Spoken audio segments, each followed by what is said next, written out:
Na aula de hoje vamos falar de agenda pública, agenda política, não é? Esse é o tema da aula de hoje, mas antes de nós entrarmos na agenda pública, na agenda política, nós vamos trabalhar alguns conceitos, não é? Quais são os conceitos que nós devemos trabalhar? Nós já falamos do Estado, já falamos que o Estado tem uma função administrativa, né? O poder executivo tem que administrar a res publica, a res publicum, a república, a coisa pública. O poder administrativo, executivo tem que administrar em cima de leis feitas pelo legislativo. Caso haja incongruências, antagonismos e contradições, né? O legislativo intervém fazendo um equilíbrio, fazendo um balanço, né? Na teoria aí da tripartição de poderes, na teoria de Montesquieu, né? Mas isso é a base da política. Agora vamos trabalhar a prática da política, né? E primeiro, né, nós temos que entender que as políticas públicas, antes de falarmos de agenda pública, temos que entender que as políticas públicas, né, compreendem as ações públicas. Políticas públicas compreendem ações públicas exercidas por meio dos processos políticos, que são regulados por um plano normativo constitucional.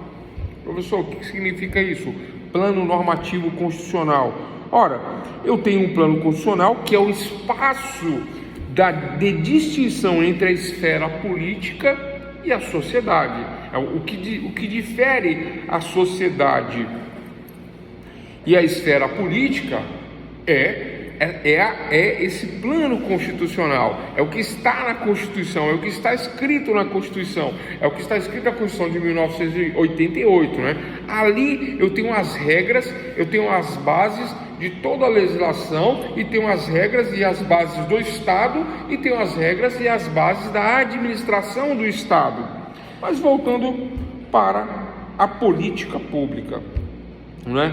Diante desse conceito de política pública, né, que compreende ações públicas, né, exercidas por meio de processos políticos, olha só, ações públicas que são exercidas por processos políticos, não é, que são regulados por um plano normativo constitucional. Então eu tenho uma Constituição que é parâmetro de tudo, eu tenho ações públicas e tenho processos políticos. 3 termos: ações públicas, processos políticos e a norma que vai dizer como eu vou agir ou não, não é? Bom, até aí tudo tranquilo, né? Estou montando a base para nós chegarmos na agenda pública. Então, olha só, dentro desse plano constitucional, que nada mais é do que a Constituição e as leis, né? Num segundo momento, eu tenho um plano de atividade política, que designa a atividade política em geral. O que é essa atividade política em geral dentro do plano de atividade política, né?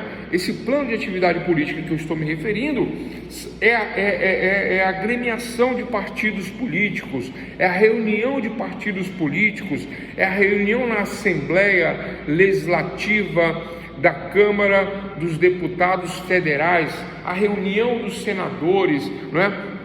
A confecção das leis, as comissões, né, de justiça, comissão de Constituição, comissões técnicas. Então, esse plano de atividade política designa a atividade política em geral, como as disputas partidárias e as eleições, por exemplo. Então, primeiro momento, eu tenho uma Constituição. Segundo momento, eu tenho um plano de atividade política. Olha só, eu tenho uma Constituição que regulamenta tudo. A Constituição está pronta. Agora vamos aos partidos políticos. Então eles fazem leis ordinárias, infraconstitucionais, né? Eles se reúnem, eles se agremiam, eles fazem as eleições, fazem a política, e aí, né, tem toda uma atividade política. Agora, terceiro momento, né, desses processos políticos baseados num processo normativo para chegarmos em ações públicas. Vou repetir. Então, processos políticos baseados num plano normativo para chegarmos em ações públicas. O objetivo é chegarmos em ações públicas, e aí eu vou falar da agenda pública. Então, olha só. Então, no terceiro momento, plano de políticas. Primeiro momento, plano constitucional. Segundo momento, plano de atividade política. E terceiro momento, plano das políticas. Esse plano das políticas designa a política pública, ou seja, o processo pelo qual são implementados os programas da ação pública, que é o que eu acabei de falar, né? 3 momentos: plano constitucional, atividade política e agora plano político. Este plano político é que vai me levar, através de um processo político, a uma ação pública. Aí eu fecho em ação pública. O que é uma ação pública? O que são políticas públicas?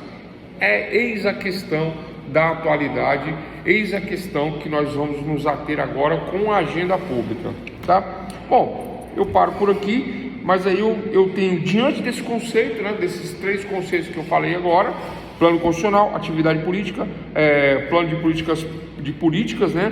Diante disso, eu tenho que compreender o que é uma decisão política. Então, eu estou trabalhando conceitos para nós chegarmos à agenda. O que é uma decisão política? Né? Corresponde a uma escolha dentre um leque de alternativas. Então, eu, como político, eu tenho que fazer uma escolha. Vou fazer uma estrada, vou fazer uma rodovia, vou fazer um hospital, vou investir em qual área? Saúde, educação, como eu vou administrar os recursos públicos que chegam na minha mão, os projetos. Então, eu tenho que tomar uma decisão política, lembrando que política é a vida dentro da polis, né? E uma política republicana cuida dos bens públicos. Então, corresponde a uma escolha dentre um leque de alternativas, conforme a hierarquia de preferência dos autores envolvidos, conforme a hierarquia de preferência dos autores envolvidos. Aí eu vou ter que fazer um parênteses. Quem são os autores? O que é autores políticos? É comum nós ligarmos... Professor. Oi? Tanto aqueles que tomam as decisões, mas também a sociedade como um todo, que conformam aí os interesses envolvidos, né? Exato. Então, a mobilização social, os agentes de interesse econômico, os lobistas, as empresas, todo mundo ajuda a tomar essa decisão, ajuda os tomadores de decisão a definirem as prioridades, né? Perfeito. Por isso que a gente sempre fala a que interesses aquela política está atendendo, não Perfeito. como uma coisa ruim. Vamos classificar estes autores. É exatamente isso, mas agora vamos falar de uma forma didática, né, para que possamos organizar e conceituar e classificar os autores, né? Quem são os autores? Então, os autores são esses que interferem na política, que participam da política, que atuam na política, mas eu tenho atores, né? Atores, pessoal, atores, viu? Não é autores, é atores mesmo, né? Atores que atuam na política, né? Então, esses atores que atuam na política, que vão trabalhar questões de política pública, exatamente como a doutora falou, né? Eles surgem a partir de problemas políticos, né? Eles surgem a partir de problemas políticos, né? Tem aqueles que já existem dentro da política. Quem são os atores que já existem dentro da política? Os próprios políticos organizados dentro dos partidos políticos, né? Neste plano de atividade política que eu citei no início, né? Eu citei 3 planos: plano constitucional, plano de atividade política e plano de política públicas. Neste segundo plano, plano de atividade política, estão os partidos políticos. Nestes partidos políticos temos a primeira classe de atores que atuam na política. Quem são? Os próprios políticos, né? Que vêm dos partidos políticos, são atores políticos. Então temos aí número 1, né? Número 1. Tá. Número 2, temos os atores que já existiam em um contexto nacional, não é? Mas, embora eles existam num contexto nacional, dentro da nossa sociedade, dentro de todos os estados da federação, né?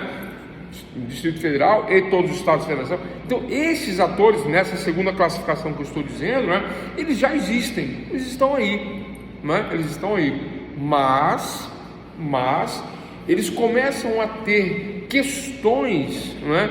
Eles começam a reunir um estado de coisas, anotem esse termo, estado de coisas, já nós vamos definir o que é estado de coisas, que vai servir na agenda pública. Então, estes atores, segunda classificação, 2, né? Estes atores já existentes em nossa sociedade, agora já vou dar um exemplo, né?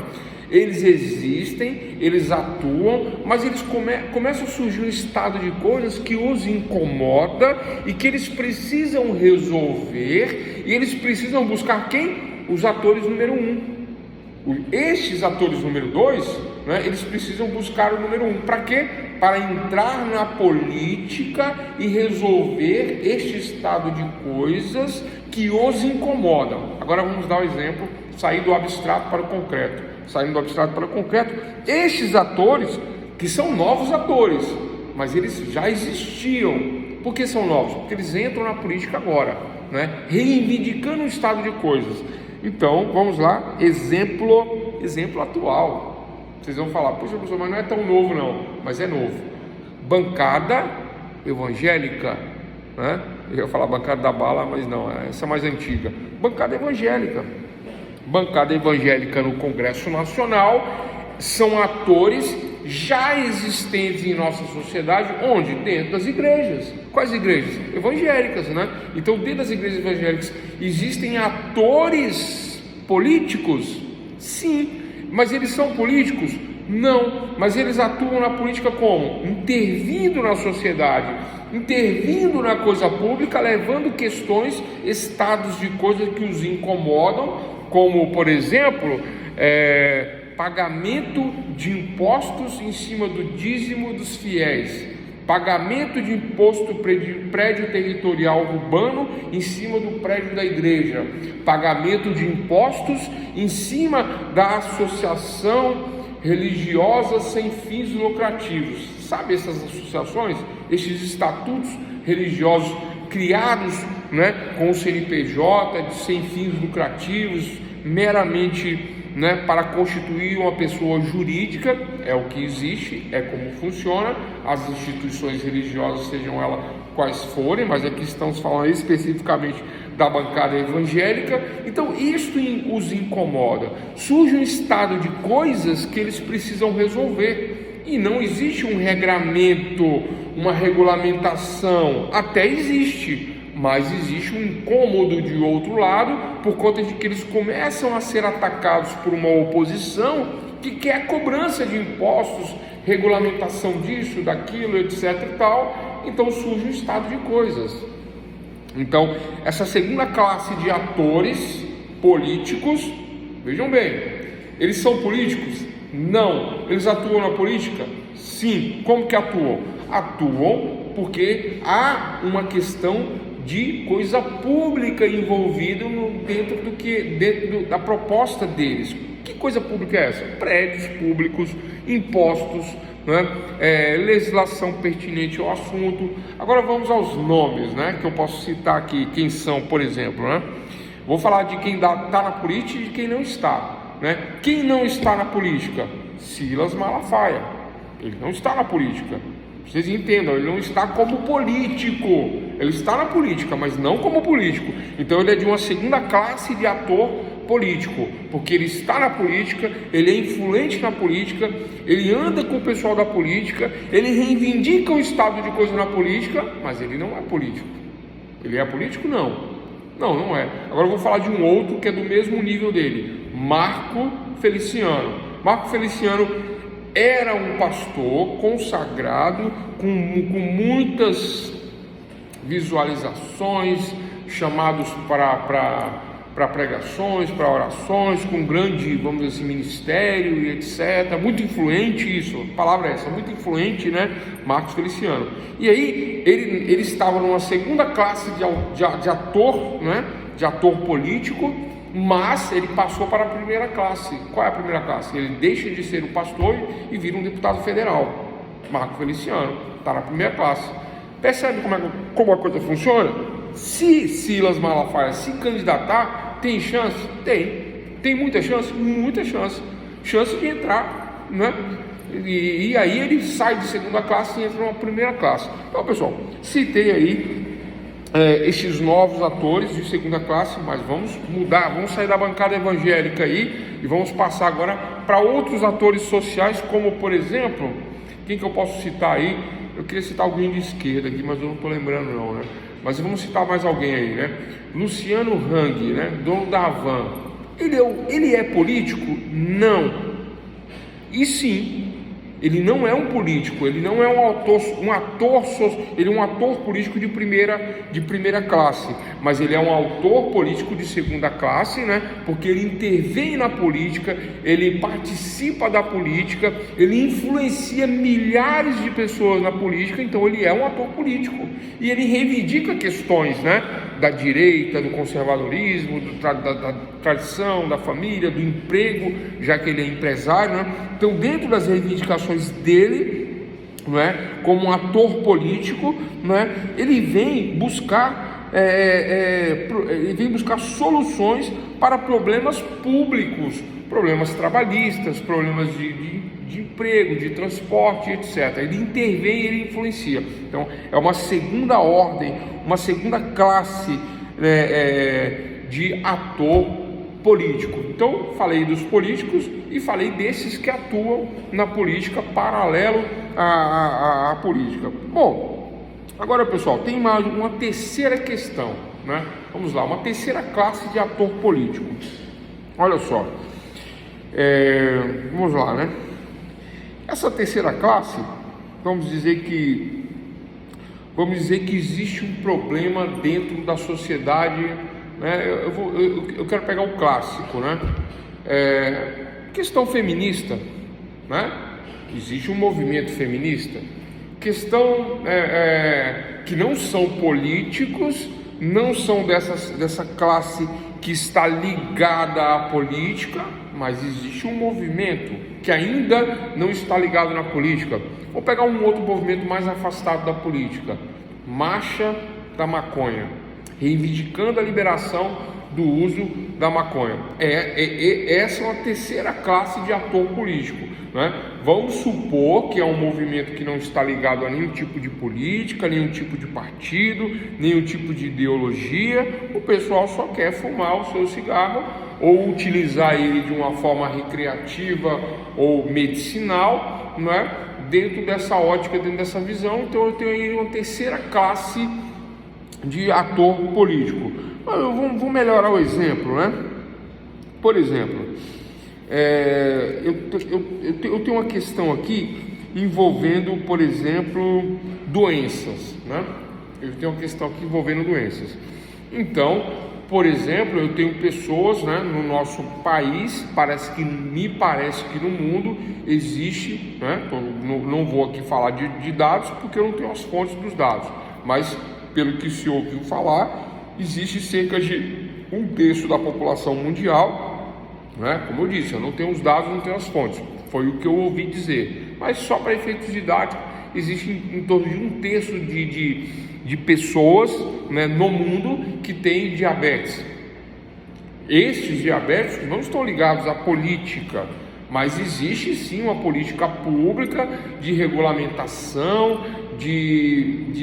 vamos dizer assim, que destina uma medicação gratuita, um tratamento preferencial, até privilegiado para quem tem essa doença crônica que não tem cura, que é a diabetes, ok? Existe isso. Como se chegou a isso? Através dos políticos?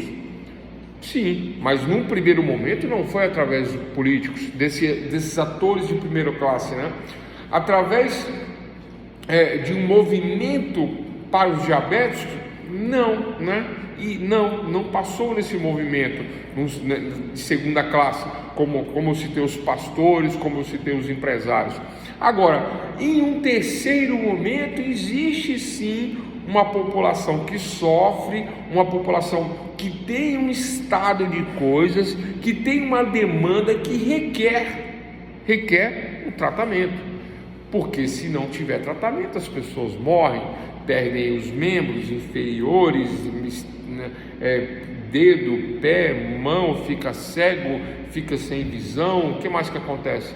Tem AVC, etc e tal. Fica muito mais caro para o Estado fazer um remendo do que tratar o problema. Então o Estado trata o problema, tem um custo para tratar o problema, mas evita-se que se chegue no pior, e chegando no pior vem as aposentadorias, né? O diabético ficar sem a perna ou sem a visão, aí vai se gastar com a aposentadoria, vai ter que se pagar a aposentadoria na faixa de contribuição, e em último caso aquele que não contribui, um BPC, um benefício de prestação continuada, baseado na lei orgânica da assistência social, chamado de LOAS.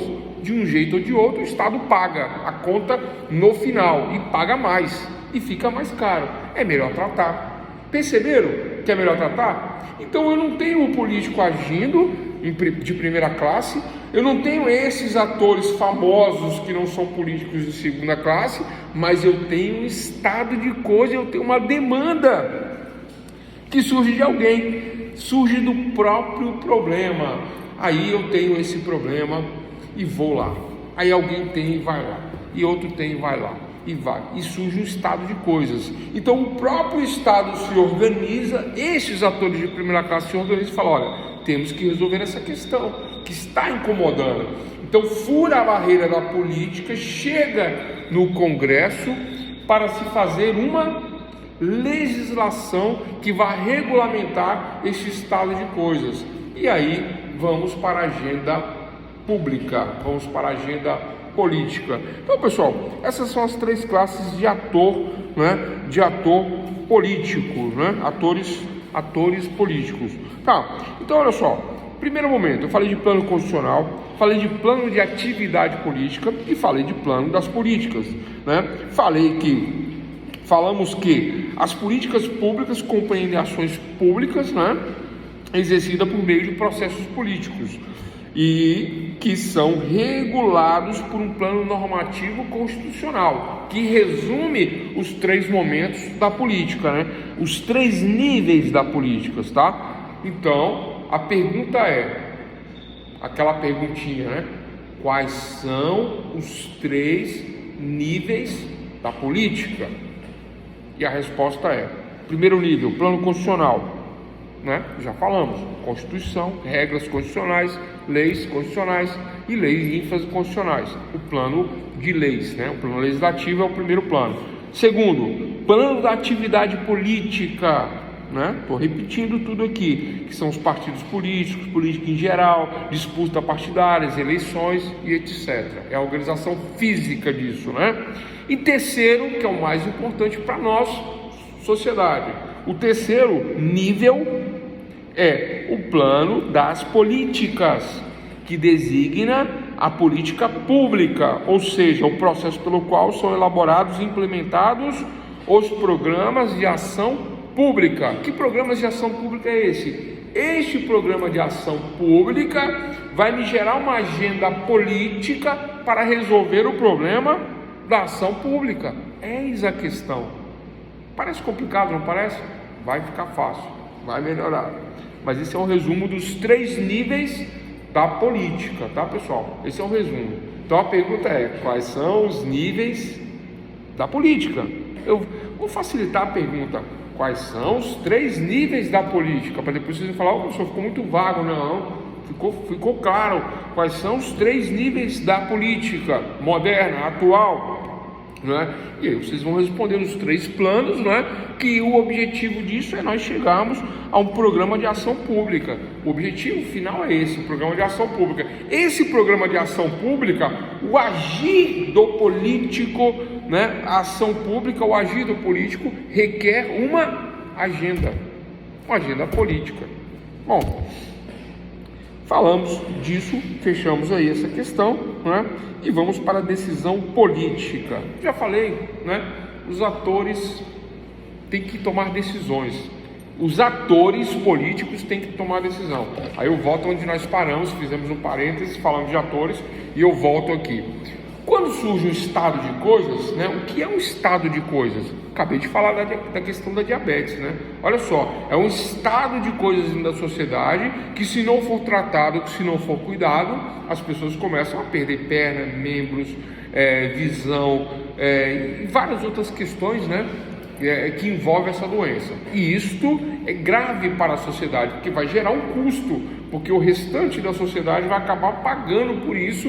E por quê? Porque o cidadão, né, como todos dentro de uma coletividade, tem direito à saúde, que é constitucional, está no primeiro nível de organização política, não é? Primeiro nível de organização política, está lá no plano constitucional a saúde, está lá, eu tenho direito à saúde. Então, de acordo com esse direito que eu tenho, que é direito à saúde, né, a nível constitucional, eu tenho direito a ser tratado, mas eu não vou buscar isso, né? Por quê? Porque eu não sou da primeira classe de ator político, eu não sou político. Eu não sou da segunda classe de ator político, né? Eu não sou Luciano Hang, Silas Malafaia, Marco Feliciano. Eu não integro o MBL, eu não integro um movimento, né, visível, claro, demarcado, né, forte, que vai reivindicar uma situação. Eu não integro essa segunda classe de ator político. Eu estou na terceira classe. Eu sou o que tem o diabetes, que posso me dar mal nessa história aí. Mas existe uma demanda né, que eu devo ser atendido. Alguém percebe isso, o ator político de primeira classe, e ele fala: vamos tratar dessa questão para não piorar. Então este ator político de primeira classe tem que tomar uma decisão. Qual é a decisão? Deixa morrer, deixa amputar e dá como é que eu falo? E dá um benefício, auxílio doença, invalidez, BPC. É uma decisão, não é? Não é a melhor decisão, óbvio. Então, como prioridade, vamos inverter e vamos tratar. Se tiver cura, melhor ainda, porque curou, aí zera. Inclusive, aí não gasto com o final, nem com o tratamento, eu gasto com a cura. Vamos operar todo mundo, curou, fechou, melhor. Parece que vai gastar mais, mas no final vai ser melhor para todo mundo. Vamos curar, se tiver a cura. Se não tiver, vamos tratar. Então, esse ator de primeira classe faz uma agenda. Aí vamos entrar na agenda, né? É isso, pessoal. Bom, antes de entrar na agenda, o que é uma política pública? Geralmente envolve mais do que uma decisão. Política pública geralmente envolve mais de uma decisão. Então, este ator de primeira classe, ele tem que tomar mais de uma decisão, e eu acabei de falar aqui agora, né? Qual decisão eu tomo? Vamos tratar? Não vamos tratar? Vamos comprar vacinas? Vamos comprar medicamentos? Vamos comprar remédios? Aí o diabetes, ele não tem só a questão da insulina, né? Às vezes ele tem que tomar insulina, às vezes ele tem que tomar comprimidos para estimular a insulina. Aí isso acaba desencadeando um problema de pressão, aí tem que tomar um remédio para a pressão, aí tem um efeito colateral desses dois remédios, tem que tomar um terceiro para amenizar o efeito colateral, e aí eu tenho que tomar várias decisões. Compro todos? Compro um? Não compro?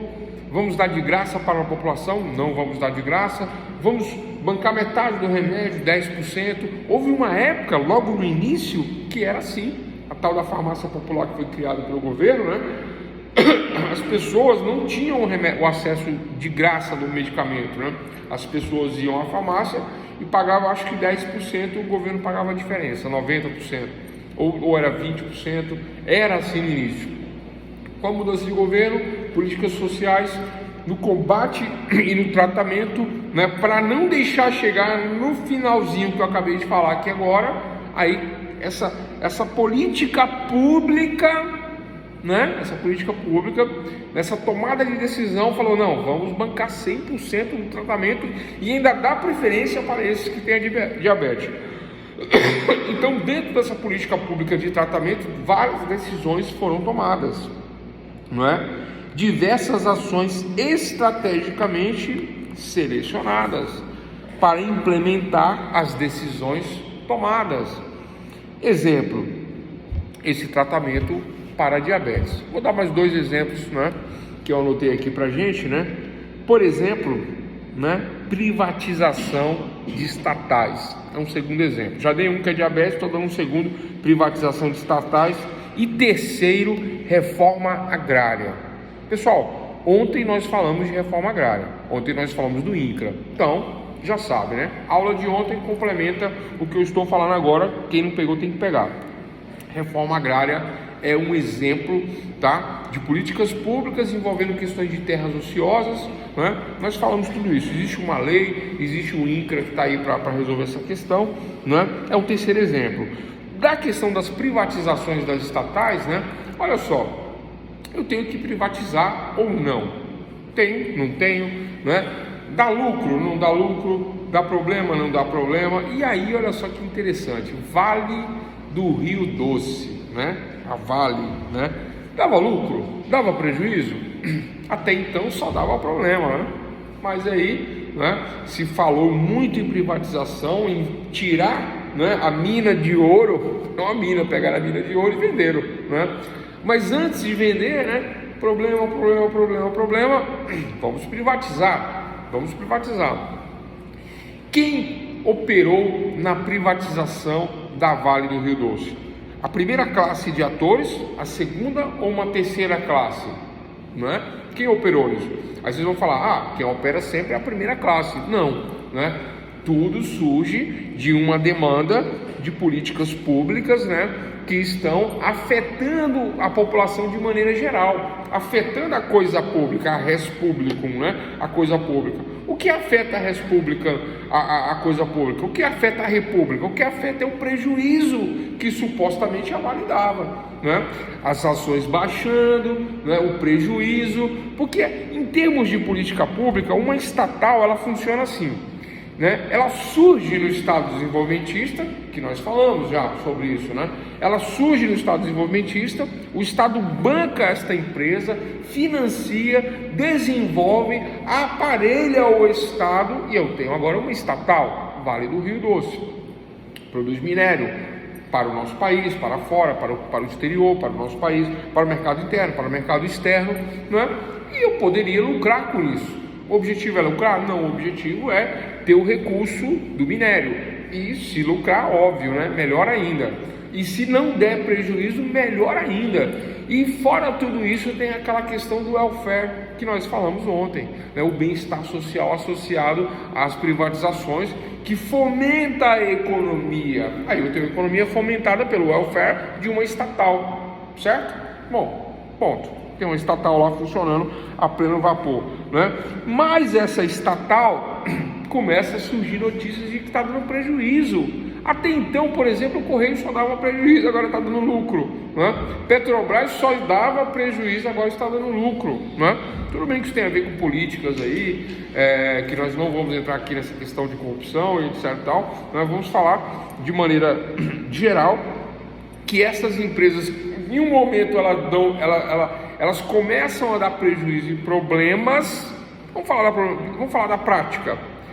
Telecomunicações no Brasil, no passado, né, só dava prejuízo, só problema.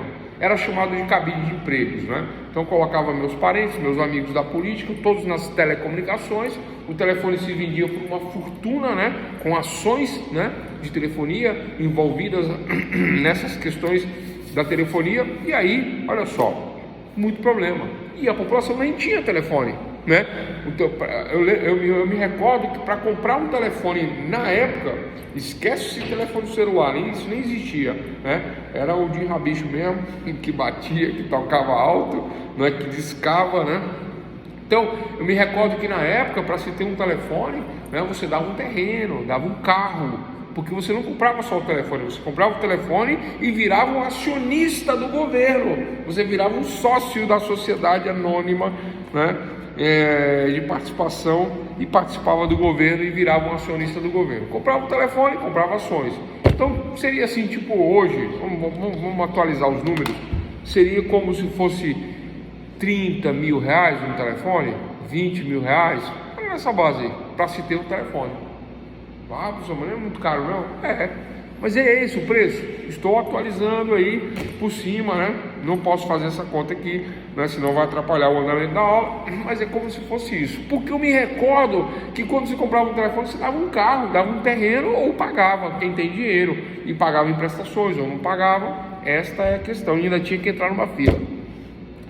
Surge então um estado de coisas. Anotem esse termo, estado de coisas. Surge o estado de coisas. Podemos ter um determinado estado de coisas que incomode e prejudique muitas pessoas durante um longo período de tempo. Quando esse estado de coisas começa a chamar a atenção das autoridades governamentais, que eu acabei de falar, podemos dizer que temos um problema político, ou seja, o problema chegou à agenda pública. Aí chegamos na agenda pública, segundo a análise de um cientista político, né, sobre política pública, Bouldan, né? Ele fala que advém quando um conjunto de problemas são vistos como apostas, que obrigam, por conseguinte, as autoridades políticas a inscrevê-las na agenda governamental, a fortiori, por força, né? Obrigado a tratar, né? A fortiori, a tratá-las ativamente e dar-lhes respostas mais ou menos coerentes. Vou repetir, né? Então, olha só, esse cientista político ele diz que, né, o estado de coisas ele incomoda, ele prejudica, mas ele fala o seguinte, ó: advém quando um conjunto de problemas são vistos como apostas, que obrigam, por conseguinte, as autoridades políticas a inscrevê-las na agenda governamental, a fortiori, né? A fortiori ou fortiori, que é por força, né? Obrigado, né? Obriga o político, a fortiori, a tratá-las ativamente e dar-lhes respostas mais ou menos coerentes. A fortiori significa com razão, mais convincente, com muito mais motivo, com mais forte razão. Oi. Pois não? Nesse aspecto é importante, assim, que eu acho interessante é que muitas vezes, né, esse estado de coisas e a pressão, né, que isso gera nos agentes políticos para lidarem com demandas, interesses, então não necessariamente ele é culminado por algo relacionado àquela agenda. Tem, por exemplo, lembra das manifestações da passagem de ônibus de 1 centavo? Que houve toda uma mobilização da sociedade em relação a isso. É que eu não classifiquei ainda o estado de coisas, mas você está no caminho certo, né? Eu não tenho... E não necessariamente o que veio depois foi relacionado ao aumento da passagem, né? A qualidade do transporte público. Porque assim, colocou-se uma agenda voltada para outras questões que vieram no bojo, né? Ou seja, na esteira da movimentação, enfim, daquela movimentação. Essa questão que a autora acabou de colocar, muito bem colocada, né? Ela está um pouquinho mais adiante, né? Mas está certo, né? Mas a gente pode falar disso agora, inclusive. O estado de coisas, né? Ele não surge só, por exemplo, deste estado de coisas que eu acabei de citar em relação, por exemplo, à diabetes, ou em relação, por exemplo, às estatais, ou em relação à reforma agrária. Não só nestes momentos, ou só nestes exemplos, né? Aí eu teria que classificar como surge o estado de coisas. E como que eu classifico esse surgimento? Eu classifico em 3 momentos. 3 momentos, né? Eu não ia falar disso agora, mas já falo e volto depois para o estado de coisas, apesar de que eu acho que o momento é esse mesmo, né? Classificar o estado de coisas, como surge o estado de coisas e quais são os momentos? 3 momentos, né? Primeira coisa, eu tenho que dizer que o estado de coisas ocorre quando uma situação persiste durante muito tempo. Primeiro eu tenho que dizer isso. O estado de coisas ele surge quando a situação persiste durante muito tempo. Segundo, incomodando as pessoas ou grupos sociais. né? E gerando insatisfação. E terceiro, né? Eu preciso conseguir mobilizar as autoridades governamentais, né? Não chegando a constituir um item da agenda governamental, não chegando a constituir, mas, né? Este é o estado de coisas. Ponto. Estado de coisas é isso.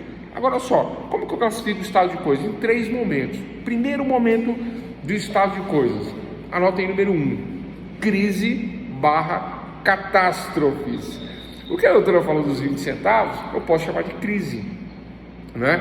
Uma crise que surge dentre a população, no meio de atores sociais, não de primeira classe, nem de segunda classe, né? Mas existia um grupo estudantil que se mobilizou, fomentado por políticos por atores de segunda classe, vamos dizer assim, né? O movimento lá, o MBL, surgiu nessa ocasião, que até então não sequer existia, né?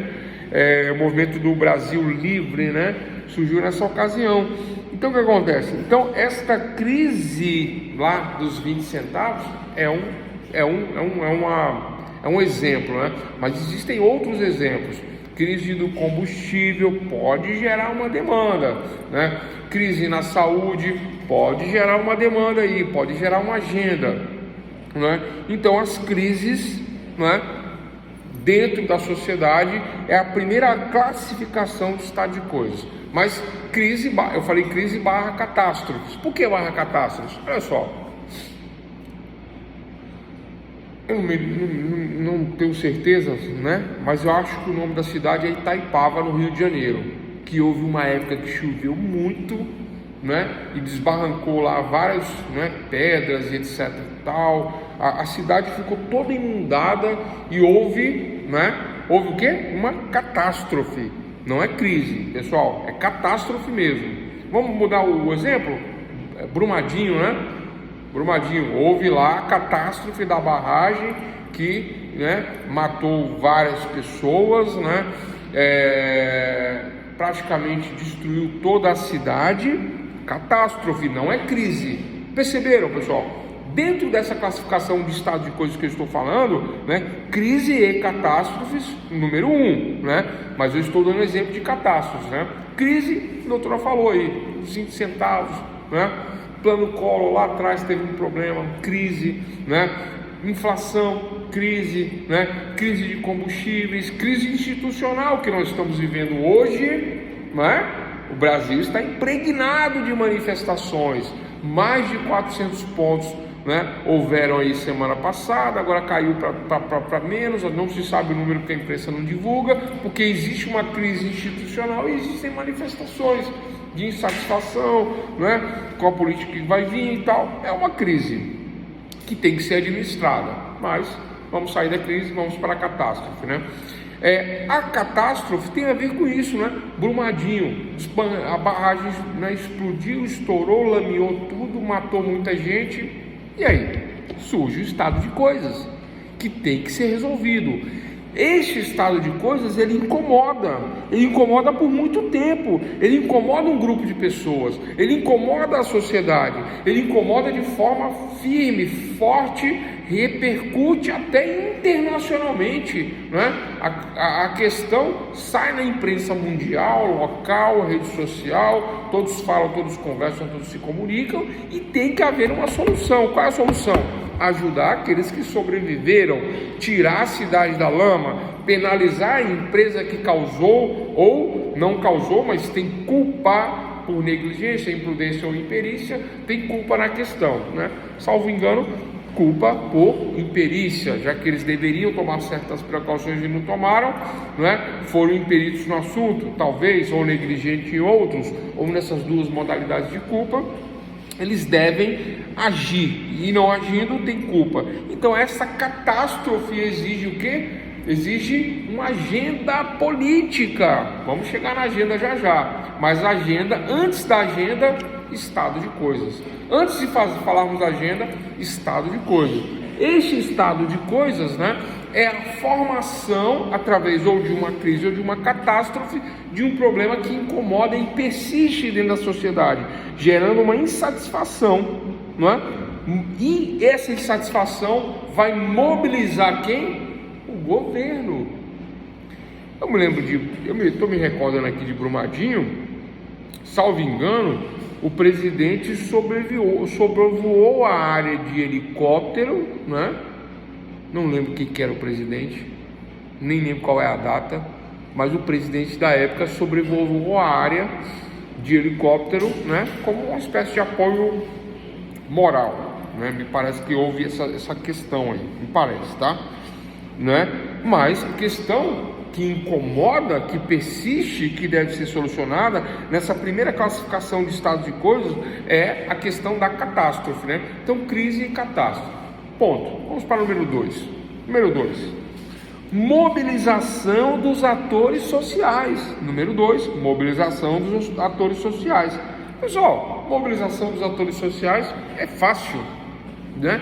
Já falamos o que são atores sociais, já explicamos quem são os atores políticos, né, de primeira, segunda e terceira ordem. Esses atores sociais, eles estão na terceira ordem. Quem são os atores sociais? Artistas, né? Eles se mobilizam, eles fazem campanhas, eles lutam por determinadas questões, né? Que na maioria das vezes questões ideológicas, mas cada um com seu cada um, não é? Mas fora esses atores que eu acabei de falar, os artistas, existem outras classes que se reúnem. Aí eu volto, né? Mobilização de atores sociais. Aí eu volto na marcha para Jesus, né? Marcha para Jesus, atores sociais, marcha para Jesus, marcha para a maconha, marcha a favor do aborto, marcha contra o aborto, tem marcha para tudo, né? São atores sociais que se mobilizam nos seus interesses, né? Essa agenda pode acontecer ou não, essa agenda pode ir adiante ou não, pode-se fazer uma agenda ou não, mas existe sim este estado de coisas, que é um estado de coisas que pode ser chamado de estado de coisas recorrente ou não, não é? Estado de coisas, um novo estado de coisas ou não, não é? Então, vamos lá. Então, esses atores vão atuar, atores sociais, em mobilizações, né? Em mobilizações reivindicando um determinado interesse, né? É isso, resumindo, né? Então, mobilização de atores sociais. Aí pessoal, a gente fica pensando aqui, mas isso é só através de marcha, isso, marcha aquilo, tal? Não, existem outras maneiras, né? Existem organizações não governamentais que cuidam da floresta, que cuidam da Mata Atlântica, que cuidam da Amazônia, que cuidam dos ribeirinhos, que cuidam dos povos originários, indígenas, né? Existe também essa mobilização de atores sociais, né?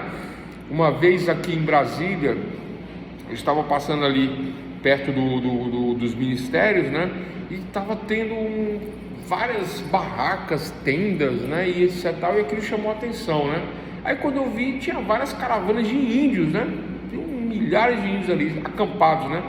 No Congresso. Aí eu parei, falei, opa, vou lá ver isso aí, né? Eu e um colega, né? Aí descemos, conversamos com os índios, aí tiramos fotos com os índios e tal. Eles estavam reivindicando, né? Questões deles, né? Mobilização de atores sociais. Olha só, né? Estavam lá acampados lá, né? Salvo engano, era contra uma PEC, eu não me lembro o número agora, né? Projeto de emenda à Constituição, acho que tem a ver com expansão de terras, não me recordo agora o que era na época. Eu tirei várias fotos, até tem essas fotos ainda até hoje, né? Muito bacana a questão lá da época, né?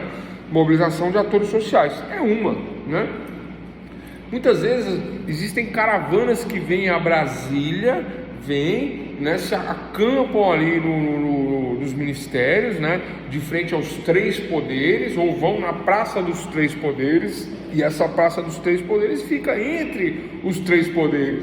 Se nós chegarmos à Praça dos Três Poderes, e se você virar para o Congresso, o primeiro poder que você vê de frente, né, na Praça dos Três Poderes é o Congresso Nacional, né? A Câmara dos Deputados e o Senado, é o que você vê de frente. À esquerda vai estar a Justiça e à direita vai estar o Executivo, né? Na Praça dos Três Poderes. Então, as mobilizações de atores sociais muitas vezes acontecem nesses locais para tentar mobilizar, né, os governantes, os atores de primeira classe, os atores políticos de primeira classe. Bom, em terceiro momento do estado de coisas, como se forma o estado de coisas. Terceiro momento, anotem aí, oportunidade política. Para fechar, a oportunidade política é o terceiro momento onde se forma o estado de coisas. E aí vocês devem estar pensando, bom, falamos de crise e catástrofes, né?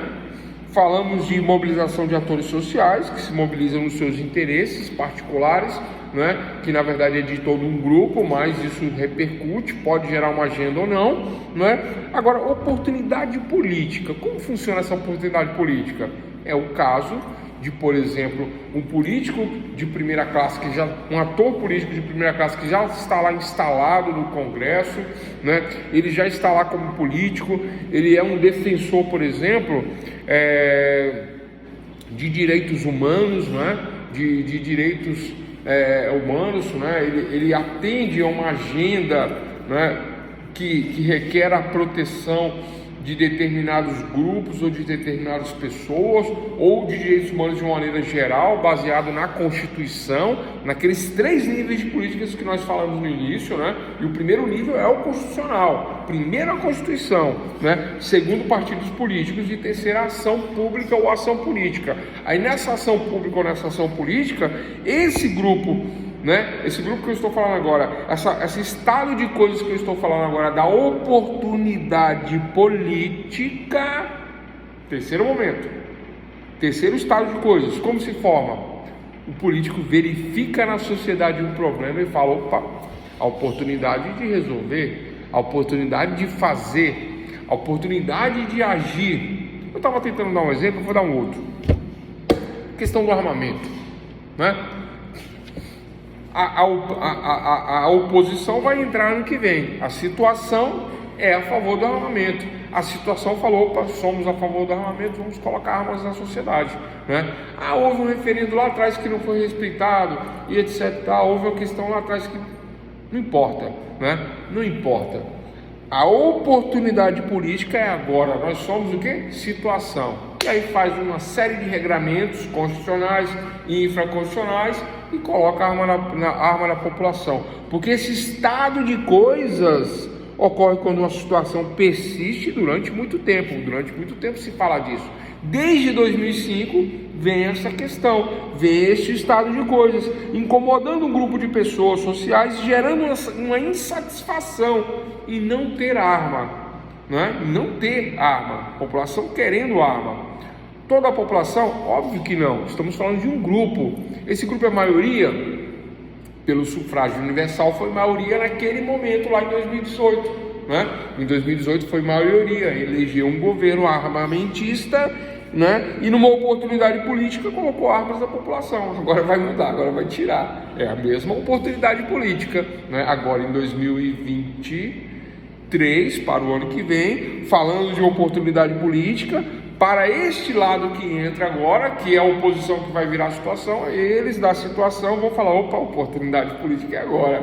Eles armaram? Vamos armar. A gente intima quem tem arma pelo cadastro, né? Intima para devolver. Aí se não devolver, busca apreensão e ainda mete um processo em cima, ainda está com uma multa, se chorar, está na cadeia. É o que está acontecendo no nosso país. De acordo com a oportunidade política, né? Tem nada a ver com ideologia, né? Estou falando só da oportunidade política, né? Por conta do estado de coisas. Não existe essa demanda em relação às armas? Existe um grupo que quer, existe um grupo que não quer, e parece que existe uma divisão aí, parece que é meio a meio, né? Metade quer, metade não quer, só parece, né? A gente não sabe os números reais dessa situação, mas o que importa aqui para nós na ciência política, né? O conhecimento da vida na polis é entendermos que existe uma demanda, Existe uma demanda de insatisfeitos. Insatisfeitos com quem está armado, insatisfeitos com quem está desarmado, insatisfeitos com os desarmados querendo desarmar os armados, e os armados querendo arma e continuar com suas armas, né, para que caso haja necessidade de ter um armamento em casa, uma defesa, cada um tem o seu argumento.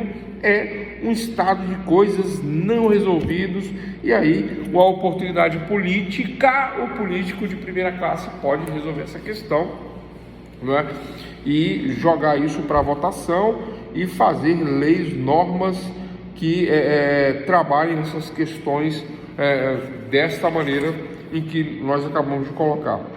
E é isso, pessoal, 3 classificações do estado de coisas, né? Bom, vamos lá. Falamos dessas 3 classificações. Eu vou voltar aqui na questão dos atores públicos, né? Vou voltar aqui na questão dos atores públicos para fazer um esclarecimento em relação aos atores públicos. Nós falamos de 3 tipos de atores públicos, tá?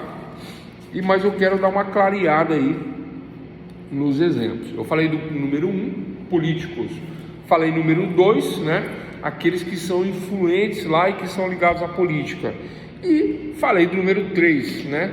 Que não é nem o primeiro nem o segundo, mas é uma classe que exige, né, uma atenção por uma insatisfação em determinada situação, como aí eu citei a diabetes, citamos as empresas que devem ser privatizadas ou não, né? Citamos casos de reforma agrária, que é o caso do INCRA, mas eu quero esclarecer os atores públicos. Atores públicos são aqueles que exercem funções públicas.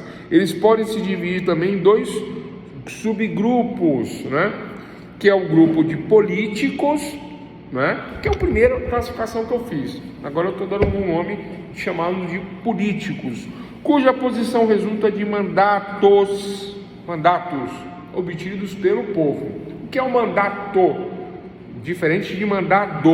Mandado é de mando, quem manda ordena. Mandado não é o que eu estou falando aqui, estou falando de mandato, que vem de outorgar. Mandato que vem de outorga. Quem outorga dá poderes. Quem dá poder para os políticos? O povo. Então, mandato de outorga de poderes para o povo, mandato presidencial, mandato do deputado federal, mandato do senador.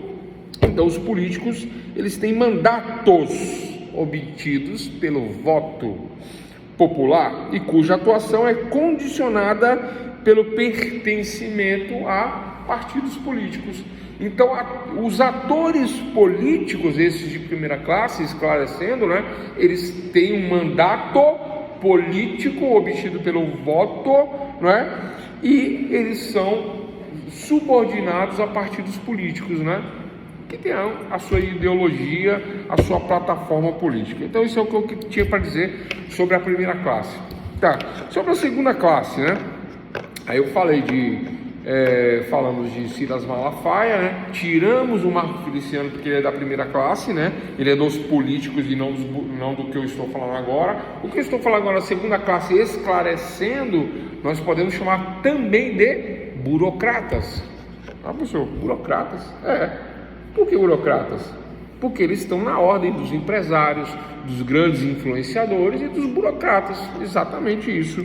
Ocupam cargos públicos dentro de uma estrutura de carreira. Como assim cargos públicos dentro de uma estrutura de carreira? Vou esclarecer, né? E sua atuação requer um conhecimento muito especializado, seja sobre procedimentos burocráticos, seja sobre questões técnicas, tecnocracia. Só tem um detalhe: os burocratas, eles nem sempre ocupam cargos públicos do ponto de vista de estar dentro do Estado. Não é isso que eu quis dizer, né? Eu quis dizer da publicidade, da notoriedade da pessoa. São burocratas de notoriedade. Quem são burocratas de notoriedade? O próprio Silas Malafaia, que eu acabei de citar aqui. Ele não ocupa um cargo público, ele não é um funcionário público, mas ele se destaca publicamente, né, como um tecnocrata, como um burocrata, como um especialista na área a que ele se propõe, a que ele, né, vem trabalhando. Então quer dizer que o Silas Malafaia é especialista em quê? Especialista na área dele, né? Na área de evangelização, de um líder evangélico, de um líder religioso. Então, desse ponto de vista, eis o burocrata, né, a que me refiro, e aí eu dou esse nome aí, né? A outra questão que eu falo de cargos públicos dentro de uma estrutura de carreira e atuação, né? Esses cargos públicos com estrutura de carreira e atuação, aí sim eu posso falar de funcionários públicos, né? De determinadas áreas, cuja aqui eu não estou conseguindo me recordar de nenhum exemplo, mas, né, eu posso entender que estes burocratas podem sim ser atores políticos. Eu lembrei de um agora, né, que não era político e virou político, né? Por isso que eu não estava lembrando do exemplo.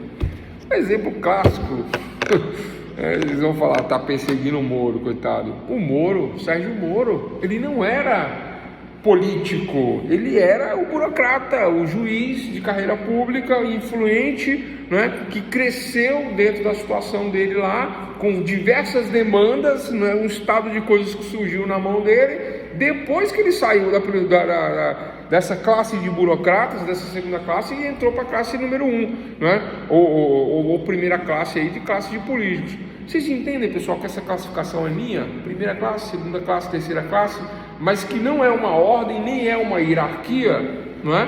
Eu classifico assim para ficar didático. Por isso que agora eu estou vindo com uma nova explicação. Políticos, burocratas e, ao final, terceira classe.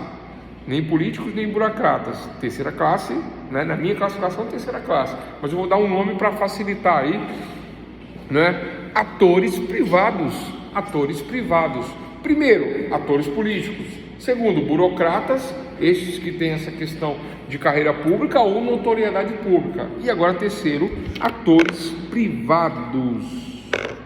São aqueles que não mantêm vínculo com o Estado, devem estar por conta de recursos privados, recursos próprios e querem fazer valer os seus interesses. Esses atores privados, eles estão, né, num nível, vamos dizer assim, afastado do Estado, sem carreira pública, sem notoriedade pública, mas, né, tem uma demanda.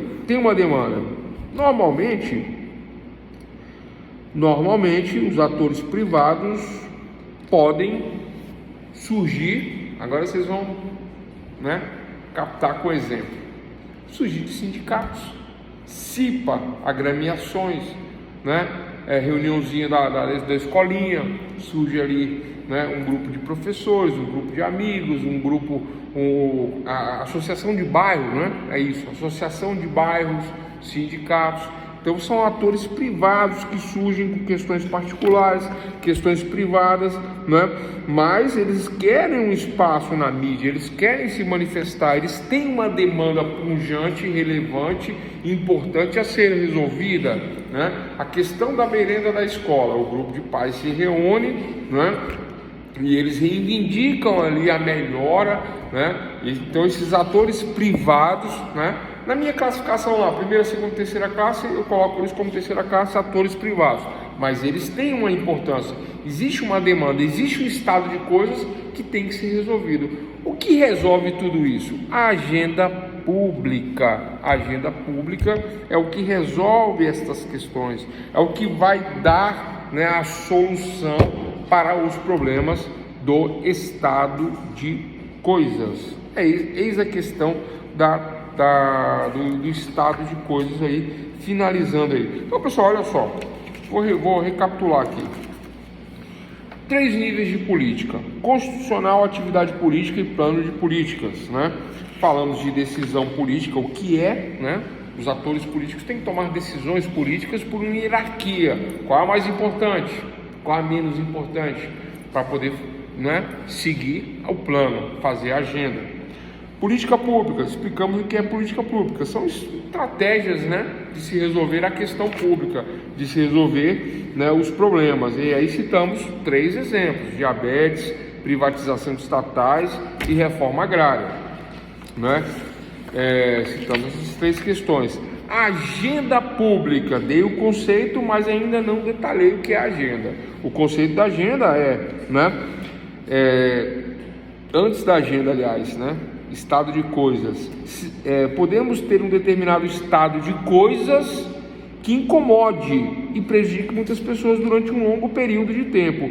Quando esse estado de coisas começa a chamar a atenção das autoridades governamentais, podemos dizer que temos um problema político, ou seja, o problema chegou à agenda pública. Aí, com o estado de coisas é que eu chego à agenda pública e eu vou fazer uma agenda. Bom, deu o conceito de Bourdieu, a fortiori, que é tratar ativamente e dar resposta aos problemas que incomodam, Que incomoda o quê? Incomoda a sociedade. Aí a sociedade começa a incomodar os políticos. Aí eles têm que resolver, têm que dar uma solução. Nós estamos vendo isso? Vivendo isso? Na prática? Aí eu falei de 3 classificações de estados de coisas. Crise e catástrofe, número 1. Falei de mobilização de atores sociais, número 2. E falei de oportunidade política, número 3. Estamos vivendo uma crise talvez institucional, mas a mobilização de atores sociais talvez seja o mais correto aí, na classificação do estado de coisas, Várias pessoas na rua se mobilizando em frente a quartéis, reivindicando uma clareza, uma auditoria, não sei, Tem várias questões que envolvem isso, não vamos tratar disso aqui, A questão não é essa. Mas este é um estado de coisas que incomoda quem? Os políticos. Tem que ter uma solução, tem que se criar uma agenda, tem que se resolver. A sociedade quer uma resposta. Como é que dá a resposta? Vai lá e pega o microfone e fala? Não, tá errado isso aí. Quem fez isso se deu mal. Todos que fizeram isso se deram mal. Todos que pegaram o microfone e foram lá de improviso se deram mal, porque isso não se resolve o estado de coisas. O presidente que fez isso várias vezes se deu mal. Os outros que fizeram isso lá no passado caíram caindo. Mas não vou falar de nome nem nada. Passado nós falamos na aula de ontem, Falamos de todos, inclusive, na aula de ontem, Como que aconteceu com cada um. Então é isso, Então, estas mobilizações de atores sociais requerem, uma resposta. Tem que se criar uma agenda para resolver o problema, uma agenda política, uma agenda pública para resolver a demanda que incomoda a sociedade no primeiro momento e os políticos no segundo momento. E a questão está tão visível, está tão clara, está tão pertinente, tão punjante, que não tem como não responder. Tem que responder a sociedade, tem que dar uma solução através de uma agenda pública. Não é pegar o microfone e falar, não, vamos fazer uma coletiva e agora eu vou explicar, vamos dar uma... Isso aí não vai resolver. Eles até fazem assim e erram todas as vezes que fazem assim. Eles erram. Ah, professor, você está dizendo então que você sabe fazer e eles não sabem.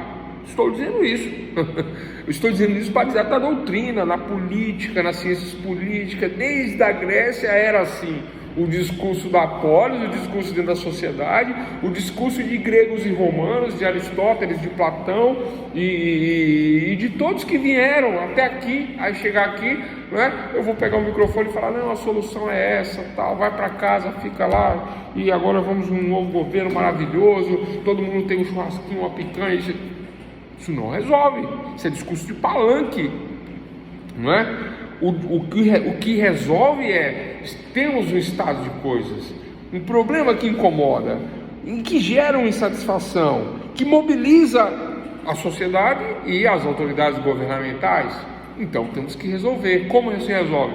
Cria-se uma agenda política para resolver o problema, baseado na mobilização desses autores sociais que estão todos aí se movimentando. Eles querem uma resposta, temos que dar uma resposta através de uma agenda, de uma política pública, que está lá no terceiro nível de organização política, que é o plano das políticas, que designa, enfim, a política pública, ou seja, o processo pelo qual são elaborados e implementados os programas de ação pública. Temos que fazer um programa de ação pública para resolver isto. Não é dar uma satisfação, é resolver o problema. Qual é o problema, pessoal? Não vamos discutir o problema aqui não, mas tem um problema aí que tem que ser resolvido através de uma agenda. Bom, voltando aqui à questão das demandas, né? Vamos fechar essa aula de hoje com as demandas, né? Acho que a agenda vai ficar para amanhã. Vamos, né? Falar detalhes, mas é fácil entender a agenda, né? Eu tenho um estado de coisas, eu tenho atores em 3 classificações, em 3 níveis, que eu posso chamar de primeira, segunda e terceira classe, ou eu posso chamar de políticos, burocratas e atores privados. Acabei de fazer esse divisor de águas, né? Eu tenho 3 níveis de organização política: constitucional, atividade política e políticas públicas, né? Tenho as decisões políticas e as políticas públicas, né? E tenho um estado de coisas, que eu exaustivamente falei desse estado de coisas hoje, e classifiquei em 3 momentos, né? Crise e catástrofe, né?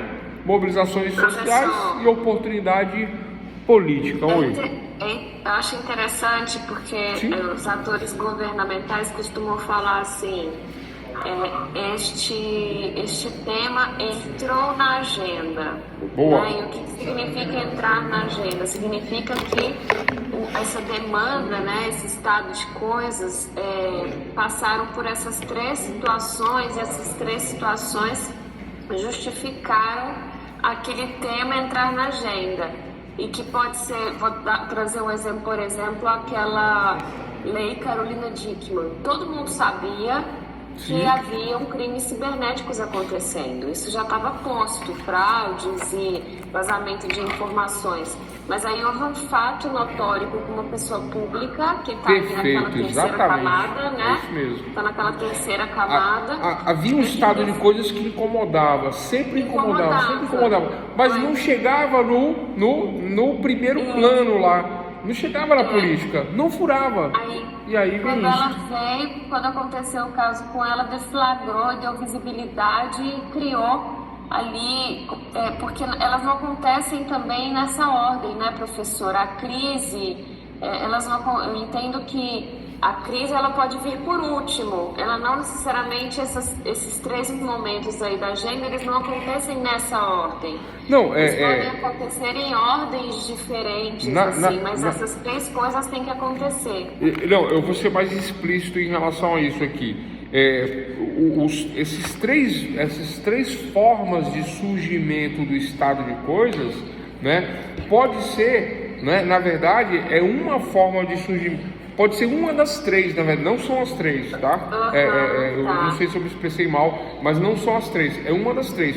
Como surge um estado de coisas? Ou por uma crise, ou catástrofes, aí eu coloco no mesmo nível. Ou por mobilização social, eu coloco no segundo nível. Ou, né, da oportunidade política, que eu coloco no terceiro nível. Não necessariamente as 3, né?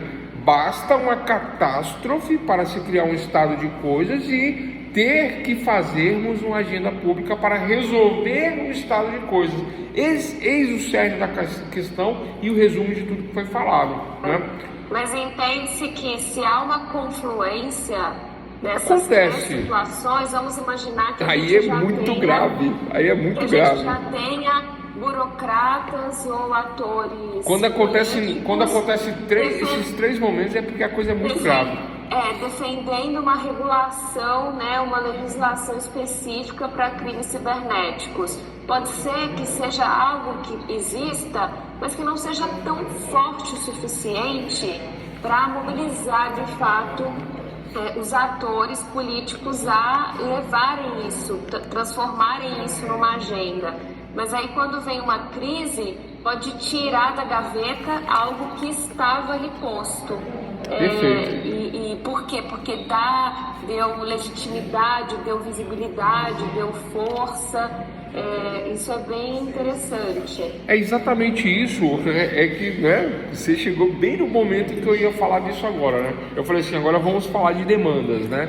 Demandas novas. O que é uma demanda nova? São aquelas decorrentes do surgimento de novos atores políticos ou de novos problemas. Eu tenho um problema novo? Demanda nova. Mas isso que a doutora falou, né? São demandas ou demandas recorrentes. O caso da Carolina Dickmann, demanda é recorrente. todos sabiam que existia problemas de vazamento de privacidade íntima, fotos publicadas em redes sociais, então havia esse problema, ou a questão que o pessoal chamava de paparazzi na época, né? De invasão de privacidade, divulgava, vendia, e o pessoal achava bonito, embora seja um crime, mas não havia uma regulamentação. No nível da política constitucional não havia uma lei, não havia atuação política partidária, mas existia o que? Uma demanda reprimida. Uma demanda reprimida. O que é uma demanda reprimida? Ela vem e vai, ela vem e vai, mas ela não fura o bloqueio político, ela não chega na mão do político, não se faz uma lei, não se regulamenta, não se resolve o problema, não se cria uma agenda, não entra na agenda política, não entra, é uma demanda reprimida, né? Então essa demanda, né, reprimida são aquelas que não conseguem penetrar, chegar ao sistema político, sendo barradas ou tendo seu processo decisório trancado. Não interessa, não quero saber, né? Não vou mexer com isso, demanda reprimida. Não é o caso dessa lei Carolina Dickmann, né? Que era uma demanda recorrente até que se resolveu o estado de coisas com a agenda política. Ponto. Era uma demanda recorrente, tá? Lei Carolina Dickmann, demanda recorrente. O caso da Glória Pérez lá, do crimes hediondos, que eu já contei isso em aula, né, de ciências políticas do primeiro módulo, mas eu vou contar de novo resumidamente, né? O Guilherme de Pádua matou a Daniela Pérez, filha da autora de novela Glória Pérez. Vocês que são novos, né? Vocês não conhecem a história, mas ele matou com 18 estocadas, né, de tesoura na menina. Ela faleceu, né? E aí a mãe ficou indignada. Falou, ele pegou 20 anos de cadeia, mas vai ficar só um sexto no fechado, um sexto no semiaberto e rua. Demanda nova. Mas como a doutora acabou de falar que acontece com o famoso, aí eles mexem na lei. Porque acontece comigo, acontece com todo mundo morre, o bandido fica um sexto e vai pra rua. Um sexto de 20, um sexto da sobra e vai pra rua. Praticamente não pagou o delito, né? Uma vida tem preço? Não, né? Aí houve uma demanda nova que não foi reprimida, que gerou um estado de coisas na sociedade e se criou a lei dos crimes hediondos. Aí não é mais um sexto, né? Passou a ser uma cota muito maior.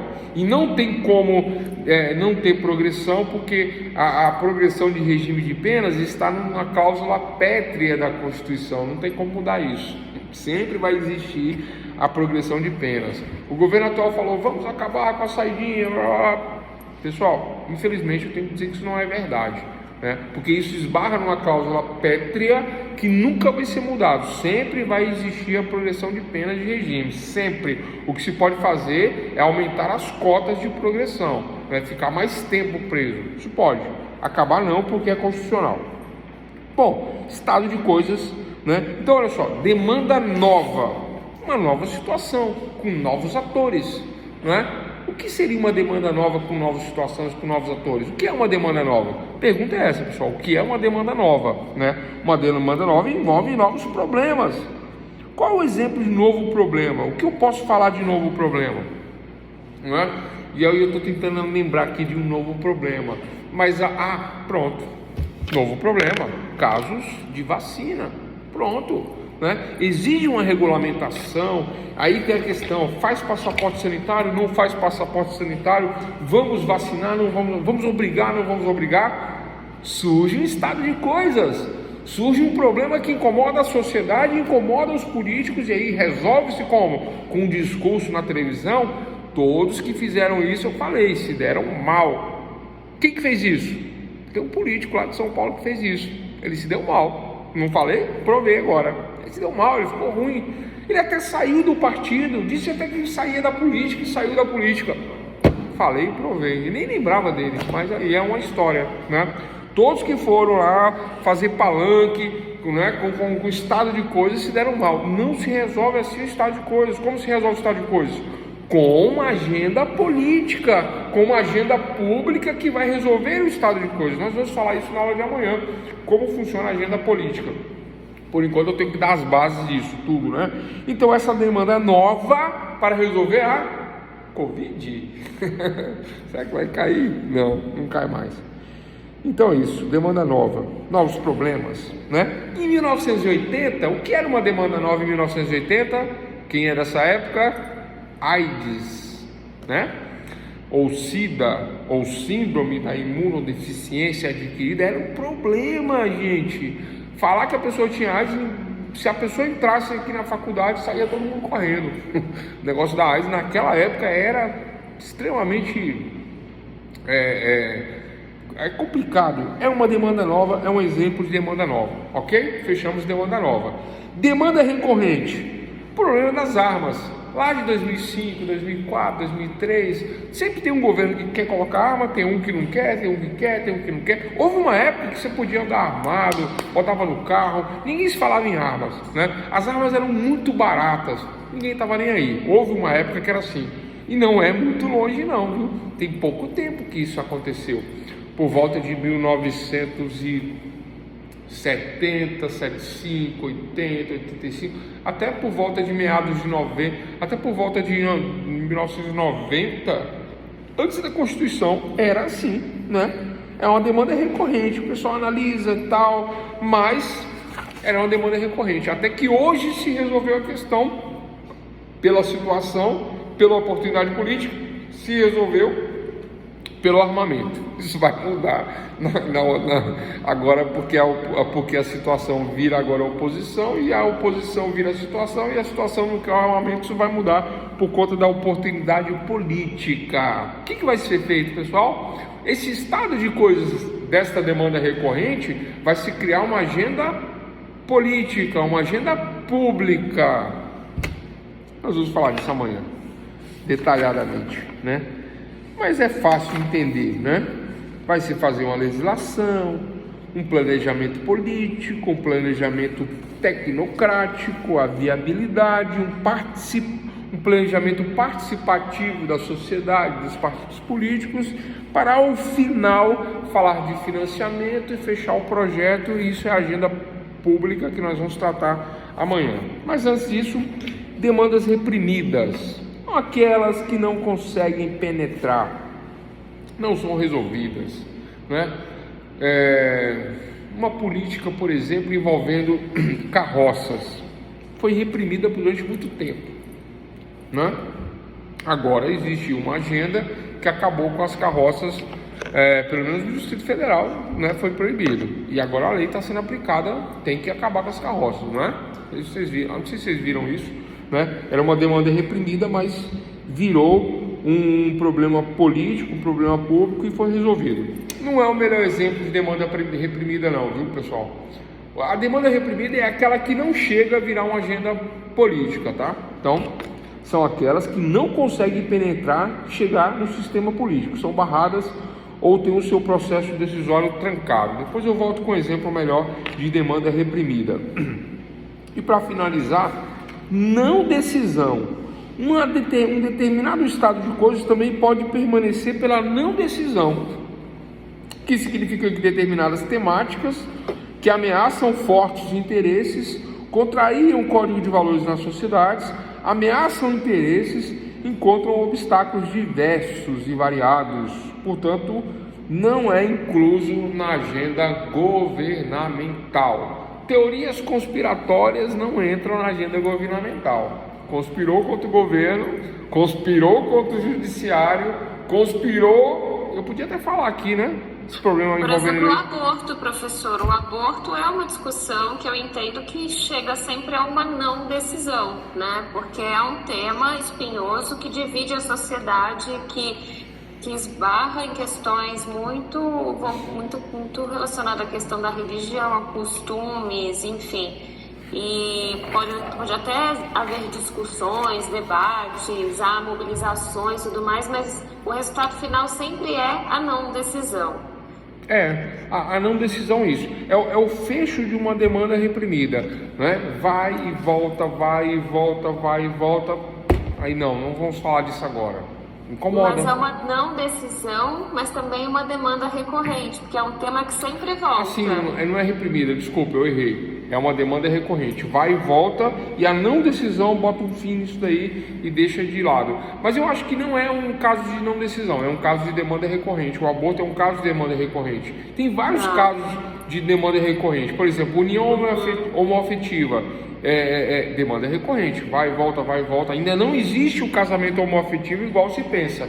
Existe um reconhecimento da união estável homoafetiva, mas não é um casamento. É uma demanda recorrente. Vai e volta, até que esse estado de coisas vai incomodar uma hora que vai ter que se criar uma legislação específica e entrar no Código Civil, ou uma legislação pertinente, uma legislação extra para regulamentar a questão. É uma demanda recorrente, vai e volta.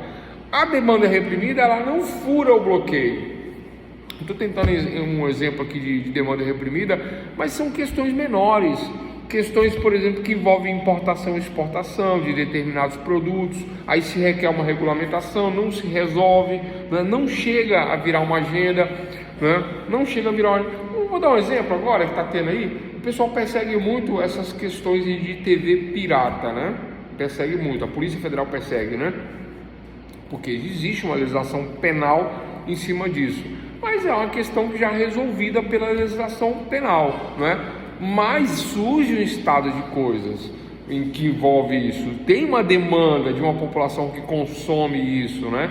E é uma demanda que vai e volta, recorrente? Não, é uma demanda reprimida mesmo. Porque eles falam assim, não, já existe uma legislação penal, já regulamenta, é crime, não vamos discutir isso aqui não, temos mais o que fazer. Se pegar, prende, se não pegar, deixa o pessoal usar como é que é? Gato net? Net gato? Não sei, tem no filme lá, né? Falava gato net, o gato net, fala disso aí, né? É uma demanda reprimida.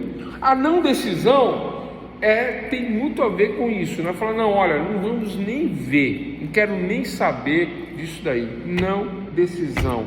Em determinado estado de coisas, né, pode permanecer porque há uma não decisão em relação a isso. Eu não estou conseguindo lembrar de um exemplo aqui agora, né, para trazer para o concreto, mas existem estados de coisas que incomodam determinado grupo, até incomodam um pouco na política, mas o pessoal fala, não vamos perder tempo com isso aí, a decisão é negativa, não vai gerar uma agenda política, não vai gerar uma agenda pública, deixa essa coisa para lá, quem sabe num outro governo, no nosso não, né?